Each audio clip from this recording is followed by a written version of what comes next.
strawweight champ of the world. We have Bate Estaca, Jessica Andrade, taking on Tatiana Suarez. Jessica Andrade is completely lost out in the ocean without a paddle, and she's lost her last 2 fights in impressive fashion for her opponents, losing to Yan Xiaonan, losing to Erin Blanchfield. Top flight competition, taking on the Ultimate Fighter winner from seasons past. It's Tatiana Suarez, who made that re-entry to the UFC, taking on Montana De La Rosa, her last time out. Jessica Andrade, I was trying to think about this, and last weekend I was down in Halifax. Old California. You call it Vegas. You can call it whatever you want. But I hit up Taz Records, my favorite store down there, and I picked up Pipes of Peace. You know, the Paul McCartney album. Why? Because I love a song on that one. It's slightly underrated when it comes to the entire discography of Paul McCartney and the Beatles. But you know the song Say, Say, Say out of 1983. And the second verse in that song is take what you need,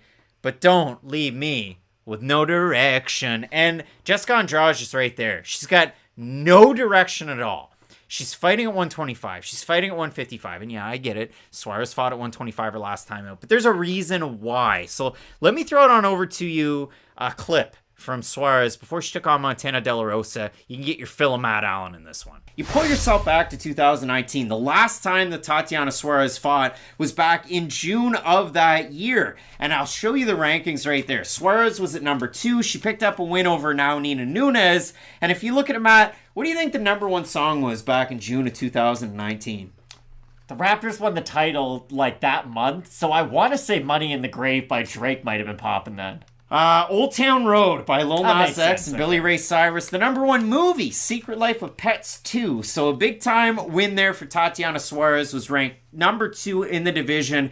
But she's had neck issues throughout her career. Now, that was one of those things. It derailed her Olympic dreams of being a wrestler in 2012. She was having some neck issues. They found cancer, so then she really kind of had to switch things up. Out of that, she then kind of found herself into MMA. Undefeated record as it is now. She wins the Ultimate Fighter season 23. But you look at the wins in the UFC. Win over Amanda Bobby Cooper. That was to win the season. She beats Viviane Pereira. She beats Aleksa Grasso, who's going to be challenging for Valentina Shevchenko's belt in this division. She beat Carla Esparza. Took her down many times in that fight. And then, of course, gets the win over Nina Nunes. But again, for Suarez, multiple knee issues, multiple neck issues as well. I listened to an interview that she did about a month ago with Helen Yee. She kind of talked about that, but also she said in the past couple of years, like maybe 1 fight, maybe 2 fights at flyweight, then she's going to go back down to strawweight. When she talked to Helen, she said probably just the 1 fight at flyweight, then I'll go back down to strawweight. So interesting to see what we get out of her in a matchup like this. Talked about the fact that she's kind of bulked up with her legs just due to the fact of, you know, rehabbing the knee, so to speak. So you know how good of a grappler Tatiana Suarez is if you've watched her wrestle. She's a 2-time bronze world champion in freestyle wrestling at 121 pounds. And boy, like, if you just the fight against Carla Esparza. Esparza was a champ before that and became a champ after that, and she drubbed her in that fight.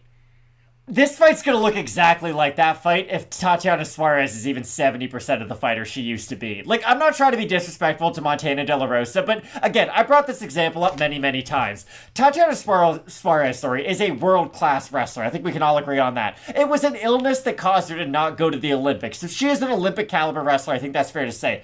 Montana De La Rosa is a national wrestler just in America, and she's not even like a multiple-time champion at that. Carla Esparza is one of the better women's MMA fighters we have ever seen. I know that's kind of wild to say, but she has won a championship on 2 separate occasions. Like, she is one of the more credentialed women's MMA fighters we've seen in a long time. And you know, she's won the majority of those belts and those fights, all with her grappling and her wrestling. And I'm glad you brought it up because that was the fight I really wanted to focus on.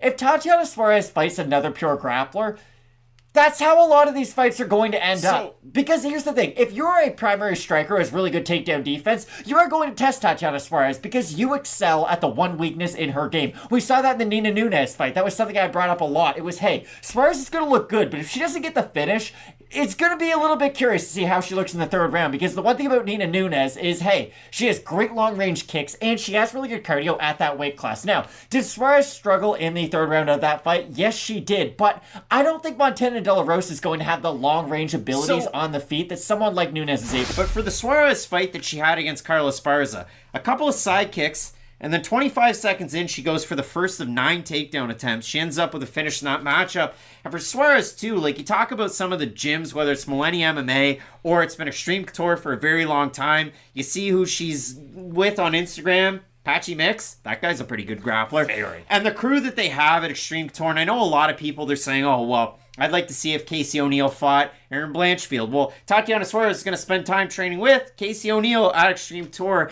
and Suarez has been there at Extreme Couture for quite some time, and I'll throw it up there. The last time we did a video on Tatiana Suarez, that was like 2 or 3 studios ago. You had short hair. Everything was different. The world was just a different place. But for Suarez, a good opportunity to try and right the ship, and we've seen somebody with a long layoff like this come back after years away from a dip. It was Tyson Pedro. And they gave him fights against Ike Villanueva and Harry Hunsucker before they gave him Modestas Bukauskas. Was it Georges Danho? Was he the guy heavyweight? The Man Mountain, Georges Danho, with a big win over Jorgen De Castro. I'm proud of myself, remember that. A good opportunity for Tatiana Suarez. She's a massive favorite in the fight. All right, so when you do look at this fight, I mean, for Suarez, she takes on Montana De La Rosa. First round, 4 minutes, 26 seconds of control time. Second round, it's over, as Kenny the Jet Smith was able to say for Vince Carter.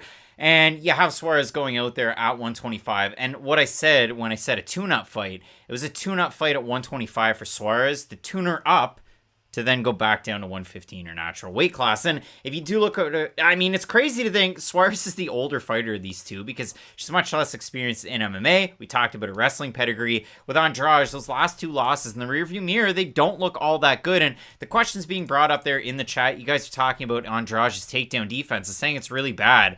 I mean, over her career, it's 73%. And the most takedowns she ever gave up was against Valentina Shevchenko in her title fight at 125. And it was a bad night for her on that night. Blanchfield got the takedown at the end after getting it done with the striking. She gets the win over Andrade. That fight was back when? In February of this year, where she got submitted.